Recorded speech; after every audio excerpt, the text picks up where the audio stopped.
Consists of push, pull, tilt, left, right. And not exactly in order. You could pull, push, tilt, rotate, and all that kind of stuff. Okay. Now let's kind of go back to Professor Virgil with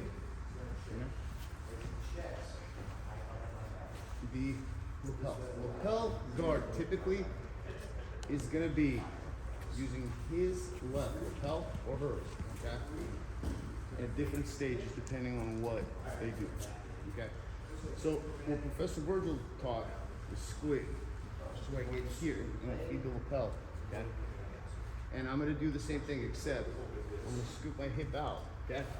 And I'm gonna pull his knee forward using that lapel. From here, my right hand grabs the sleeve, and I'm constantly gonna be pushing him back. He's not gonna lean back. He's gonna be either leaning forward. I'm gonna push the hip, okay, or I'm gonna push his chest right here. See, I'm on my side. Right? I'm constantly pushing. Why am I pushing? Because whenever you get into a lapel guard, this is squid while I'm feeding it under his left leg. There's squid, there's lapel lasso, there's ringworm, reverse delta worm, and worm. There's also Polish worm where you can invert. Probably not gonna get to all of them. But it's important for me to give you guys an understanding what this power of the squid guard is.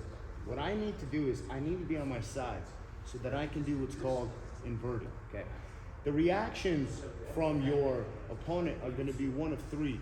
They're either gonna drive their weight forward, which is kind of what you want, so you can load their weight onto you. They're either gonna be neutral, where they're gonna start looking to see how to undo this. Because what's happening is that this lapel is so tight right here, okay, that he should have trouble posturing, okay? My right foot has to be straight and can only rotate like so. I don't want it to be here, and it has to be past the hip, okay? Because what I need to be able to do also is to be able to take advantage if he falls back or they start leaning back, okay? And that's bad for them because I want to start pushing them back. All that is, if they lean back, they're just giving you a sweep without you even sweeping them, okay? So what I want you guys to practice now is this, okay? We're just gonna do what's called an inversion drill. He's gonna posture up, okay? And all I'm gonna do is this. I'm gonna invert, and I'm gonna sit up. I'm gonna invert, because look, omoplatas, triangles, all of it's off of inversion, okay? I'm on my upper back, and then I swing the leg out, and I'm using this to pull myself or push myself, okay? My elbow has to be by my leg, okay? Because I'm using it to push off this way and pull.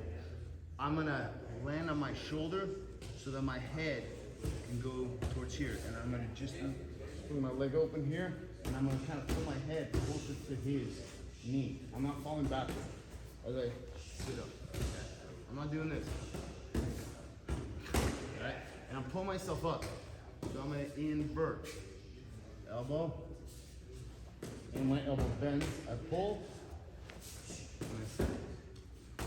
Pull, and I sit up. Because when Professor Virgil taught the rolling sweep, okay, it's basically off of here, and going back, and then dragging back, here. If you don't get the inversion, all this is gonna be a lot harder to do. Because you want your guard to be very smooth and graceful and pretty. You don't want to have this guard where you're like driving a stick shift, and you're moving it around and all that, and it's all rough. You know? It's not the type of guard you want. You want to be able to make it like that, okay? But for now, you're gonna put that lapel on your left hand. Your left foot goes on the mat. I underhook his leg. I feed the lapel just enough, whatever that may be, and I pull it past his leg right here, okay? From here, I need to invert. I'm gonna first sit up, okay? Elbow to my thigh. My leg is straight. It's just rotating like so, that's it. Don't have a dangly leg. You have a dangly leg, you're gonna bust your knee. And my left leg swings out. That's it back. And I try to keep my shin connected to his hip. Okay, that's all you're gonna do. Alright. And then get inversion. So what I'm doing here is I'm pushing here, now pulling myself, elbow, twist my arm to roll, okay? If I'm gonna fall here, like so, I can't invert. To invert, I gotta move this elbow almost underneath me, and you see my hand twist, all right? Twist and invert. Because when you invert, what happens is that as I get to the squid, invert here, his arm is in danger. He'll block that knee with the right hand. Right. You see how deep you are, and you have to be comfortable here, because then you can begin to sweep, sit up, and finish. That's just one attack, but the inversion is key. So I want to make sure that you guys understand the whole inversion concept. Okay? If he's on his knees and he posts up his left foot to drive through here, okay? And they'll typically put that knee down because otherwise he's going to feel like he's going to get sweat. Okay? His exit is right through there. So if he wants to exit, he's going to have to take his foot and step right here to unloop. Go ahead. Okay? And then you could just go back and repeat. Okay? So you're going to sit up and you're going to pull, invert. Sit up, pull, invert. And this leg, pendulum. But it can't be dangly also. And notice my right leg is just rotating.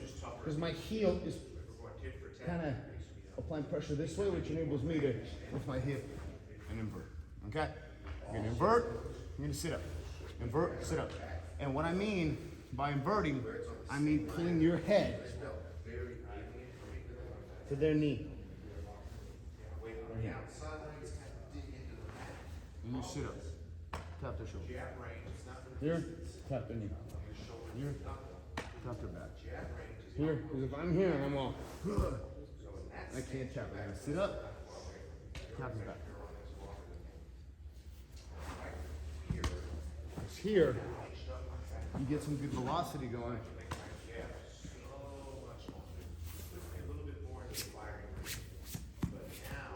You're able to invert. That inversion is essential to any of the lapel guards. Okay, let's do it. Let's invert. Feed the squid, and let's invert.